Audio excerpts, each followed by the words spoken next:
Il est 7h13. L'inspection générale des affaires sociales dénonce des situations dans lesquelles des enfants sont oubliés sur les toilettes ou laissés dans leur couche alors qu'elles étaient souillées. C'est un rapport sur l'état des crèches, la qualité d'accueil donc très disparate entre des crèches de qualité puis de l'autre des établissements pas assez encadrés. Nous sommes avec Julie Marty-Pichon qui est présidente de la Fédération nationale des éducateurs de jeunes enfants. Rebonjour à vous Julie Marty-Pichon. Est-ce que vous êtes surprise par le contenu de ce rapport? Non, nous ne sommes pas très surpris du contenu du rapport. C'est un rapport qu'on attendait depuis un moment maintenant et qui vient dire noir sur blanc ce que l'on dit et ce qu'on explique et ce qu'on dénonce depuis un certain nombre d'années, plus de 10 ans pour tout vous dire. Et du coup, non, nous ne sommes pas si surpris. Nous, on avait déjà fait état de ce mal-être dans les structures avec un hashtag qui s'appelait Petite enfance en péril en 2021 pour expliquer que la réforme qui était en cours n'était pas la bonne. Et voilà. Quel est le problème? Alors, c'est dans le recrutement, c'est dans l'encadrement, c'est dans les structures même, dans les bâtiments. C'est quoi le véritable souci? Le rapport de l'IGAS, il est très clair là-dessus, c'est-à-dire qu'il parle de maltraitance institutionnelle. Ça veut dire qu'en gros, on ne donne pas les moyens aux professionnels de pouvoir faire leur travail.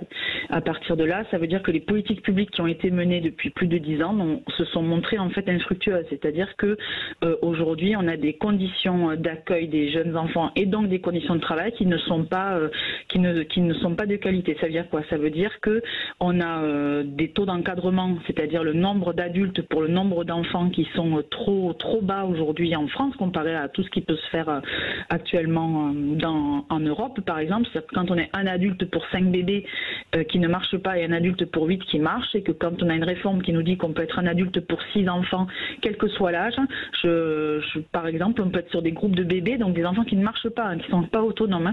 On peut être 2 adultes pour 12 bébés par exemple aujourd'hui. Moi je vous laisse imaginer le temps des repas par exemple entre 11h et 13h où vous avez 12 bébés à faire manger et où vous savez qu'un bébé ça ne patiente pas parce que c'est pas câblé pour pouvoir patienter, qu'il faut répondre à son besoin de suite.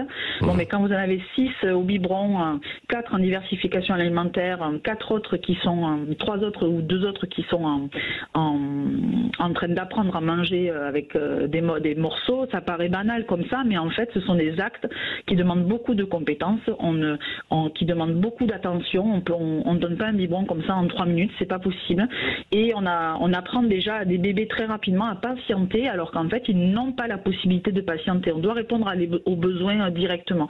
Donc quand vous avez ces taux d'encadrement là, quand vous avez des équipes qui ne sont jamais au complet dans certaines régions parce que le marché du travail est tellement tendu, parce qu'on n'a pas anticipé depuis plus de 10 ans qu'on allait être confronté à une pénurie de professionnels, notamment avec les départs en retraite, les centres de formation qui n'ont pas ouvert les places, on en arrive à ces situations-là. C'est pareil pour les locaux. Quand vous avez des locaux qui sont vétustes, qui sont pas adaptés, et que encore une fois, dans cette dernière réforme, la Norma qui est maintenant là depuis 2021, on vous réduit encore les mètres carrés, et alors qu'on sait que la promiscuité entre enfants, plus elle est grande et plus ça génère de conflits et de problématiques dans les groupes. C'est tout un mélange de tout ça. Oui, alors, Julie Marty-Pichon, alors qu'est-ce qu'on fait maintenant? C'est l'État, ce sont les collectivités locales, c'est parfois le privé aussi pour des crèches. Parce que c'est vrai qu'il y a 15 ans, on manquait de crèches. Il y en a eu beaucoup qui ont été construites ou qui ont été mises en service avec ce problème de recrutement que vous évoquez. Le financement des structures est assez complexe. C'est la branche famille, donc la sécurité sociale, la CNAF, qui finance les structures via un mécanisme de ce qu'on appelle la prestation de service unique et qui est un financement à l'acte, un peu comme à l'hôpital. C'est-à-dire qu'en gros, plus une famille réserve d'heures, plus la structure perçoit des financements. Ça a amené à quelque chose qu'on a appelé nous le remplissage, c'est-à-dire que c'est la course, quoi. C'est-à-dire qu'il faut faire en sorte qu'il y ait tout le temps des enfants et que la crèche soit le plus remplie possible pour pouvoir avoir le maximum de financement. Donc qu'est-ce qu'il faut faire aujourd'hui? Déjà il faut revoir le modèle économique et financier. Ça, le rapport de l'IGAS est très clair là-dessus. Il dit très bien que le modèle financier a atteint ses limites et il faut pouvoir renégocier la convention de gestion qui doit être signée là, avant la fin 2023 pour les 4 ans à venir avec la CNAF pour pouvoir mettre enfin les moyens. Et le rapport rapport de l'IGAS, par exemple, est très clair en disant qu'il faut se donner les moyens très rapidement de pouvoir atteindre les taux d'encadrement d'un adulte, un professionnel pour 5 enfants, quel que soit l'âge, ce que nous portons à la FNEJ et au collectif Pas de bébé à la consigne depuis près de 10 ans, et à qui à chaque fois on ne nous a jamais écoutés, on nous a dit que ça coûtait trop cher. Donc là, il va falloir se dire que prendre soin de ces jeunes enfants, c'est-à-dire des publics vulnérables et fragiles, oui, ça coûte de l'argent, mais c'est de l'investissement social aussi, et c'est comme la dépendance, c'est comme les personnes âgées, et il va falloir y mettre l'argent et les impôts qui vont avec. Oui, et peut-être augmenter le prix des crèches alors. Mais il y a des est-ce qu'il ne faut pas intervenir à ce sujet, et parce qu'il y a beaucoup aussi de familles qui n'ont pas de crèche, qui n'ont pas de solution, et ça leur coûte encore plus cher quand elles essaient de trouver en fait des gardes à domicile.